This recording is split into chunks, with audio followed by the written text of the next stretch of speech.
શું કહ્યું છે દવે સાહેબને વિશે પણ એમને જે પોતાની ભાવનાઓ પ્રગટ કરી છે તેમાં પણ હું મારો સુર પુરાવું છું. એ તમામનો સાર એવો નીકળે છે કે દવે સાહેબ નખશી માણસ છે. એક માણસ તરીકે પોતાનું જે ગૌરવ છે તે ટકાવી રાખવા માટે, વધારવા માટે અને સમગ્ર માનવ જાતને પણ આવા પ્રકારનું ગૌરવ મેળવવાની પ્રેરણા આપવા માટે સતત પ્રયત્નશીલ રહ્યા છે. એની પરિણામે એમને આજે આપણે સન્માની રહ્યા છીએ. કારણ કે માણસ આજ થોડો નાનો થતો જાય છે, થોડો ઝાંખો પડતો જાય છે. એવા સંજોગોમાં ક્યાંકથી આળસ મળીને કોઈ સાચું મનુષ્યત્વ ભેગું થાય તો એ આખી માનવજાતને માટે આશ્વાસન છે. ડૉક્ટર દવે એ રીતે સમગ્ર માનવજાતનું એક આશ્વાસન છે. હજી પૃથ્વી ઉપર પ્રલય નહીં થાય જ્યાં સુધી આવા માણસો છે ત્યાં સુધી આ ધરતી રહેવાની છે. ગમે તેટલા એમાં ખરાબાઓ આવે, ગમે તેટલા વમળ આવે તો પણ એ બચી જશે એવું આશ્વાસન આપણને આ દવે સાહેબની કારકિર્દી, એમની વૃત્તિ, એમની પ્રવૃત્તિ અને એમની ભાવનામાંથી પ્રાપ્ત થાય છે. ભાઈ હર્ષદભાઈ બહુ સાચું કહ્યું કે આ બધા શિક્ષકોને અહીંયા ભેગા કર્યા છે, પણ એનું એક કારણ એ પણ છે કે આ કાર્યક્રમનું આયોજન જેમણે કર્યું તે શિકોરબેન પણ શિક્ષિકા છે, એનો આત્મા પણ શિક્ષકનો છે. એટલે સ્વાભાવિક રીતે જ એમને આ બધું નિર્મળ રહે એવી બાબતમાં રસ હોય અને પરિણામે એમને સૌને અહીંયા આપ સૌની વચ્ચે આવવાનો મોકો મળ્યો. ભગવાન બુદ્ધની નિશ્રામાં જે સાધુઓ રહેતા હતા એ ચાતુર્માસિક જગ્યાએ કરતા અને પછી ભગવાન બુદ્ધને આજ્ઞા કરતા કે હવે તમે ધર્મચક્ર પ્રવર્તન કરવા માટે જુદા જુદા પ્રદેશોમાં જાઓ અને ત્યાં તમે ઉપદેશ આપજો, પણ સાથે સાથે તમે ઔષધિની એક પેટી લેતા જજો. તમે થોડું વૈદક શીખજો, પહેલા તમે શરીરનો ઉપચાર કરજો અને તમને માણસ સ્વસ્થ લાગે પછી તમે એને બુદ્ધનો ઉપદેશ આપજો. તમને એ પણ કહો, ભગવાન બુદ્ધે કહ્યું કે રોગ ન હોય પણ જો ભૂખ હોય તો ક્ષુધાને પણ તમે રોગ ગણજો અને એટલે પહેલા એને જમાડજો, ક્યાંકથી પરિશ્રમ કરી અને પછી તમે એને ઉપદેશ આપજો. જે ઉત્તમ વાત છે, જેનાથી સંસ્કૃતિનું પુષ્પ વિકસે છે, એના મૂળમાં સ્વસ્થ શરીર એ પ્રાથમિક જરૂરિયાત છે. બીમાર માણસને બહુ જ્ઞાન પચતું નથી, એને અન્ન પચતું નથી, એમ જ્ઞાન પણ પચતું નથી. અને એટલે આ એ જમાનામાં ભગવાન બુદ્ધે કહ્યું હતું કે ધર્મ પણ પછી આવે અને પછી વર્ષો પછી કાલિદાસે કહ્યું કે શરીરમાદ્યમ ખલુ ધર્મસાર. આ શરીર એ કોઈ નાની સૂની વાત નથી, એ ચમત્કારિક ઘટના છે. એની ચર્ચા અમારે આ અહીંયા ડૉક્ટરો અને વિદ્વાનો બેઠા હોય એને કરવાની ન હોય, પણ એની સંરચનાની કેવળ કલ્પના માત્રથી આપણને આશ્ચર્ય થઈ જાય એવું આ અટપટું શરીર અને એમાં ક્યાંથી કોણ કઈ રીતે રોગ પ્રવેશી જાય છે ખબર પડતી નથી. એને જે દૂર કરે છે બહુ પ્રેમથી અને એમાં એ બાળકને શિશુ અવસ્થામાંથી જ્યારે એનું આવું પોષણ કરે છે તો કેટલા બધા માનના અધિકારી હોય. અને એટલે એવા ડૉક્ટર કેસાર દવે એને બે બાબતનું હું વાંચ્યું, મેં બે બાબતની એમની કારકિર્દીની એની સિદ્ધિની નોંધ લેવામાં આવી છે. એક તો એ બાળરોગ નિષ્ણાત છે તે તો ખરું છે, આ ઉપરાંત એમણે પથરી અને કિડનીના રોગોમાં પણ ઘણું બધું સંશોધન કર્યું છે. અને ત્રીજું કે બાળકોને જન્મજાત હૃદયમાં કોઈ તકલીફ હોય, વાત વગેરે, તો એના ઉપર પણ એમણે સંશોધન કરીને એ નાના બાળકોમાં જે હૃદય રોગની પીડા છે એ કેમ દૂર થઈ શકે અથવા તો એના કારણો એનું બહુ ઊંડાણપૂર્વક સંશોધન કરીને કાર્ય કર્યું છે. એટલે તમે જુઓ કે ઘણું બધું મહત્વનું કામ એમણે કર્યું છે. સામાન્ય રીતે માણસને સલામતી મળી જાય ને પછી એનો વિકાસ અટકી જાય છે.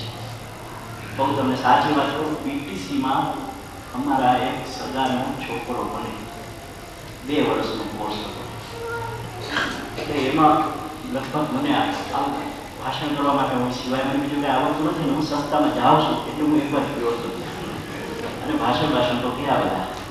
પછી એને મેં પૂછ્યું કે તમારું તો આ બહુ વિગરસ, તમારે તો 5 વાગ્યામાં ઉઠવું પડે ને રાતના 9 વાગે સુવા ભેગા થાવ, સખત પરિશ્રમ, બાળકોને તમે કેટલું બધા તૈયાર કરો છો, પતંગો બનાવો ને મકરા બનાવો ને આમ કરો ને તે.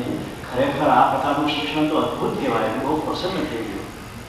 એટલે મને એને કહ્યું કે બસ મહિનાની વાત છે. હું કંઈ સમજો ને મહિનાની વાત છે એટલે મને પાસ થઈ જાય ને પછી આ બધું ભેગું કરી કૂવામાં નાખી દેવાનું છે. પછી આવું કાંઈ કરવાનું. એકવાર નોકરી મળી જાય એટલે ગગલા ગયા પછી કોઈ આ પદાર્થ પાઠ ને લેસન ને રમકડા ને બાળકોના નખ જોવા ને એના મોઢા જોવાની તો આ બધું કરવું પડે ને વાત છે. બાકી કોઈને એવો મોખ નથી કે એ સારા ટ્યુશન મળે ઠીક છે એનો પગારમાં આવી જાય, વાંધો નહીં આવે.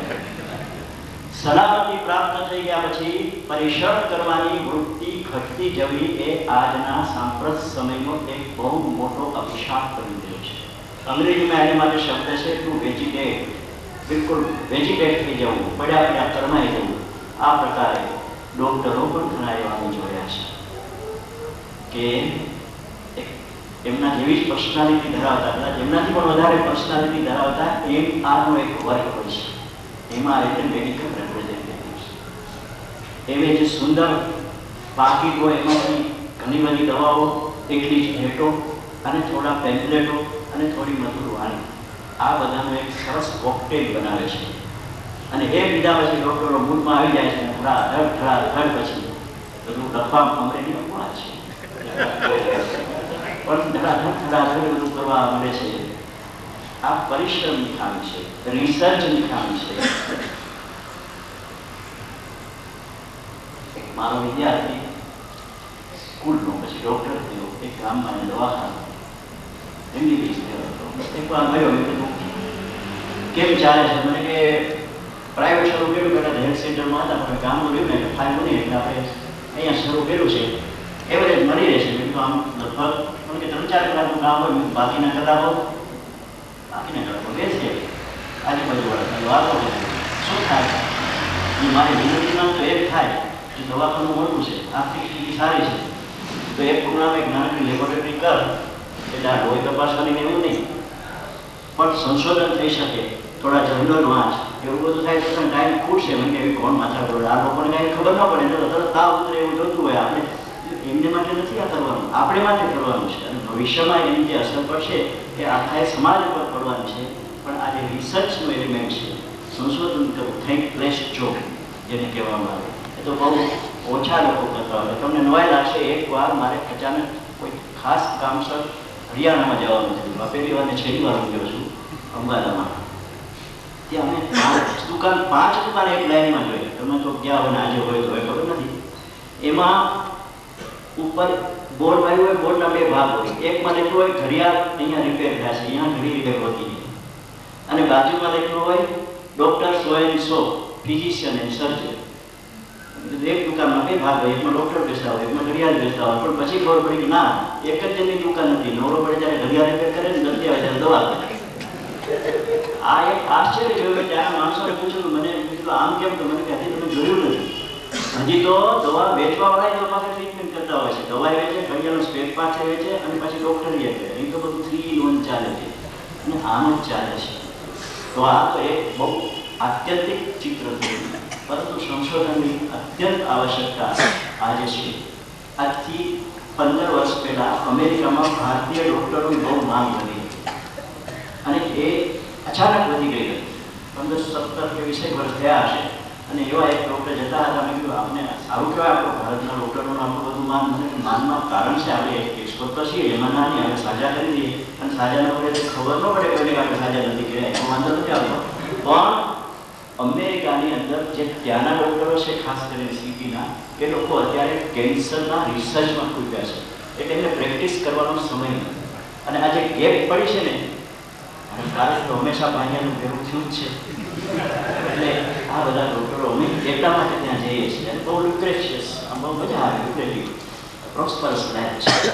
આમ તો આમ પણ આપણે ઉપયોગમાં તો આવ્યા તો તમે જુઓ કે ડૉક્ટર હવે એટલા માટે માનના અધિકારી છે કે જેમાં બહુ આભાર માનવાનો હોય, જેમાં કોઈને ખબર ના પડે એવું સૂક્ષ્મ સંશોધનનું કાર્ય એમને કર્યું. મારે 4-5 વાર 10 વાર એની સાથે મુલાકાત થઈ છે ત્યારે કંઈ નવી શોધની એમને વાત કરી જ છે. તો હવે શું ફાઇનલ એકવાર મેં એને પૂછ્યું ખરું ડાયાબિટીસ કોઈ રીતે માટે તમે તેમાં બહુ નિષ્ણાત થઈ ગયા છો એટલે એને મને કહ્યું કે મટે ખરું પણ એમાં એવું છે કે એને 25 વર્ષ લાગશે.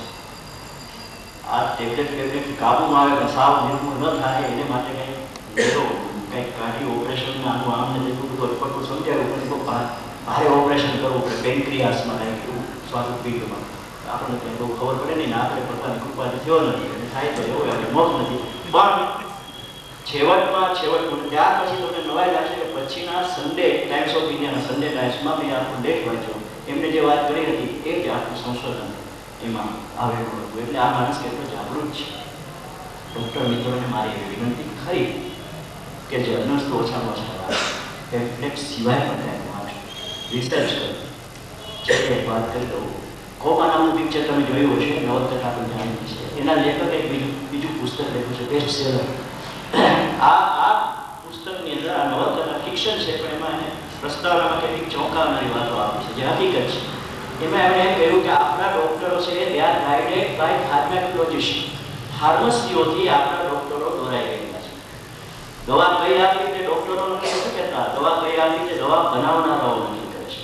અને એનું એક એવું તો આખું ચાલી રહ્યું છે, શબ્દ તો કેવો આપણો કૌભાંડ શબ્દ તો સસ્તો થઈ ગયો છે પણ એવું રેકેટ ચાલી રહ્યું છે કે એ આપણા ડૉક્ટરોને ખબર ના પડે એમ એમના પ્રોડક્ટ્સ કઈ અદ્ભુત રીતે આપણા દર્દીઓના ભોગે માર્કેટમાં મૂકી રહ્યા છે.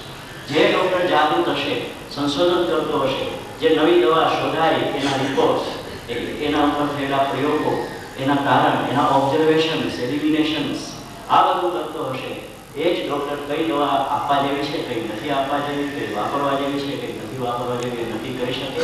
અને એવા ડૉક્ટરના હાથમાં જ દર્દી સલામત રહે. બાળકો વિશેષ આનંદ થાય છે મને એ જાહેર કરતા કે એવા ડૉક્ટર સદભાગ્ય અમરેલીમાં ડૉક્ટર એસઆર દવે રૂપે આપણને પ્રાપ્ત થયા છે.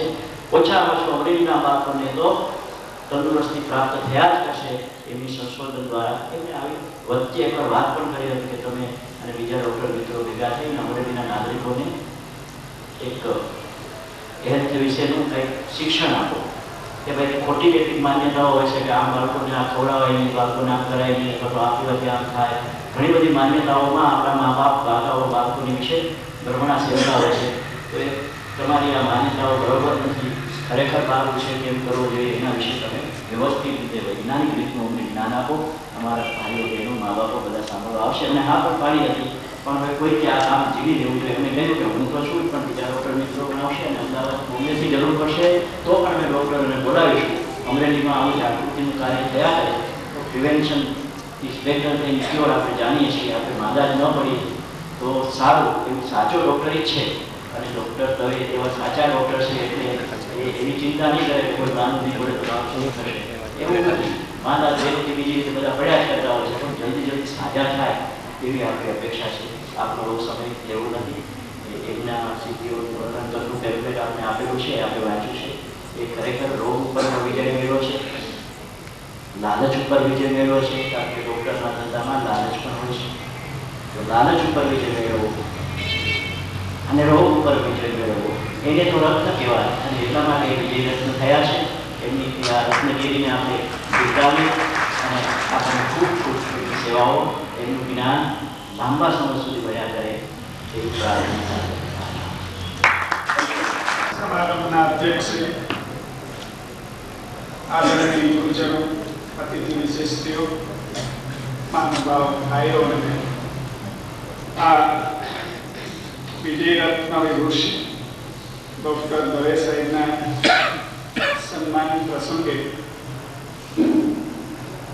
સંદેશાઓ એમને માટે ઘણા આવ્યા છે. સમયના અભાવે આપણે બધા સંદેશાઓ વાંચવાની આવશ્યકતા રહેતી નથી.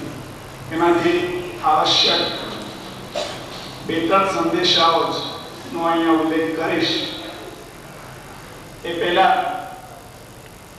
એક વાત મને કરવા જેવી લાગે છે એ કે મારો અને દવે સાહેબનો પરિચય માત્ર 1 મહિના પહેલાનો જ છે. રાજુલાથી મારી ભત્રીજી અહીંયા આવે અને એમની બેબીને કંઈક ગળામાં તકલીફ, અને દવાખાને ગયા પછી મારી પાસે આવ્યા અને મને એમ કહ્યું કે ભાઈ અમે દવે સાહેબ પાસે ગયેલા અને દવે સાહેબે આ ટ્રીટમેન્ટ લખી આપી છે, એક્સરે પડાવવાનો છે, ફોટો પડાવવાનો છે. એટલે પહેલી દ્રષ્ટિએ મેં એમ કહ્યું આ જે ઉગ્યું એ જ હું તમારી પાસે રજૂ કરું છું. તમે આવી ચિઠ્ઠી કોણે લખી દીધી? દવે સાહેબ પાસે જવાની? તો કે મને રાજુલાથી જ લખી આપેલી. મારે કોઈ પરિચય નહીં દવે સાહેબ સાથે, નો કોઈ અનુભવ નહીં. પછી મેં એક્સરે પડાયો. એક્સરે લઈ અને બીજે દિવસે હું એકલો જ દવે સાહેબ પાસે ગયો. પહેલી જ વખત, આટલા વખતથી દવે સાહેબ અમરેલીમાં છે, પહેલી જ વખત મારી એમની મુલાકાત. એમણે એક્સરે જોયો અને ખુરશીમાં ચેરમાં આરામથી બેઠા બેઠા એમણે મને જે વાત સમજાવી એનાથી મને એમ થયું, હું પ્રભાવિત થયો કે નહીં, બાળકોના ડોક્ટર તો આવા જ હોવા જોઈએ.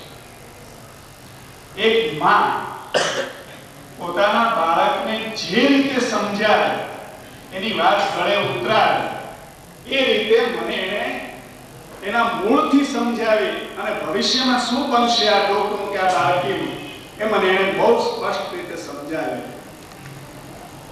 મને ખૂબ આનંદ થયો. જેમ દસાણી સાહેબે અને વસંતભાઈ વગેરે વાત કરી કે એમાં જે માનવીય ગુણ છે એના મને સાક્ષાત દર્શન 1 મહિના પહેલા થયા. અને આજે મને વંદન કરવાનું મન થાય છે કે આવી માનવીયતાને ભારત સરકારે કે વિશ્વ સરકારે એમને વિજય રત્નથી ભૂષિત કર્યા છે. ત્યારે એમ કહેવાનું મન થાય કે વિશ્વમાં નકશામાં ભારત, ભારતના નકશામાં એક ગુજરાત અને ગુજરાતના નકશામાં એક અમરેલી.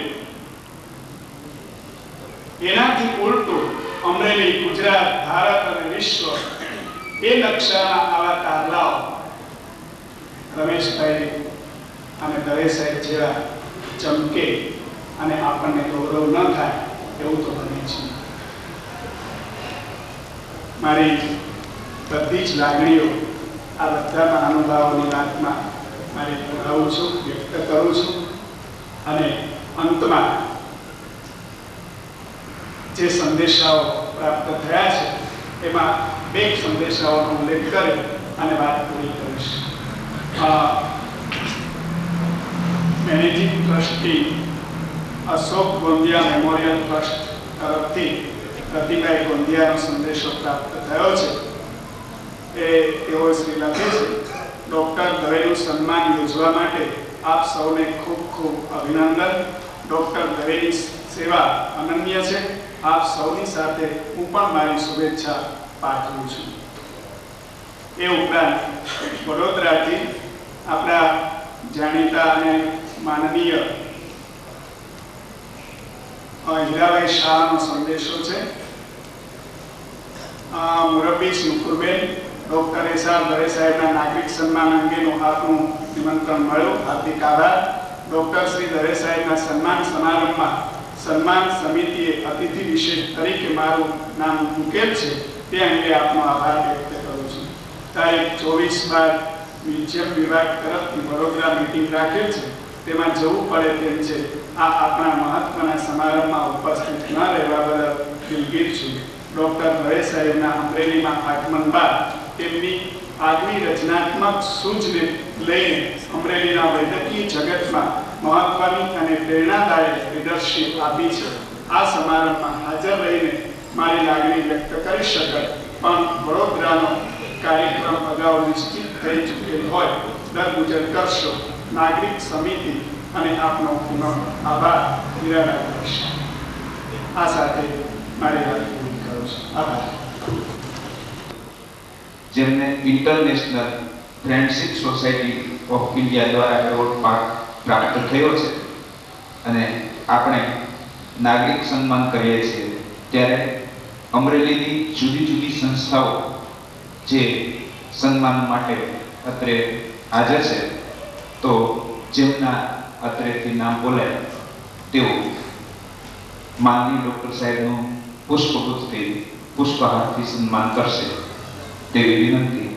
સૌપ્રથમ રોટરી ક્લબ ઓફ અમરેલી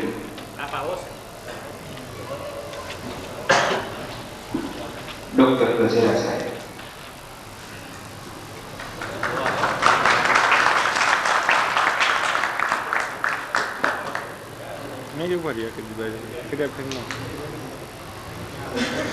ત્યારબાદ લાયન્સ ક્લબ ઓફ અમરેલી તરફથી ડૉક્ટર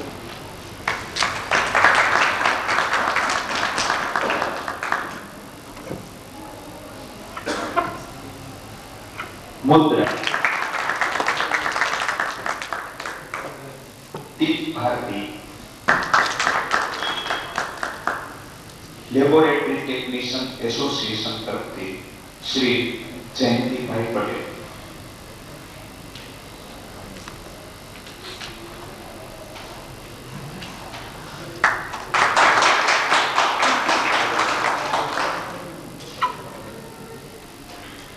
રેડ ક્રોસ સોસાયટી તરફથી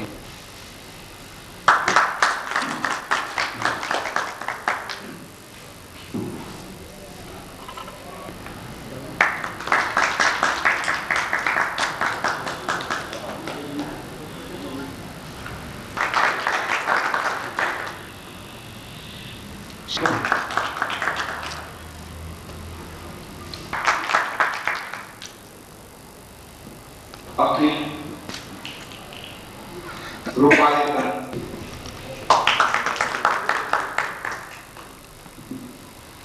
નટરાજ. સન્માન પારિતોષિક શ્રી દિનેશ આડતે.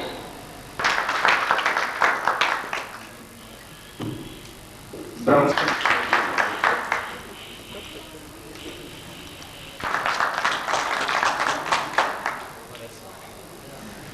જતીન અકબરી.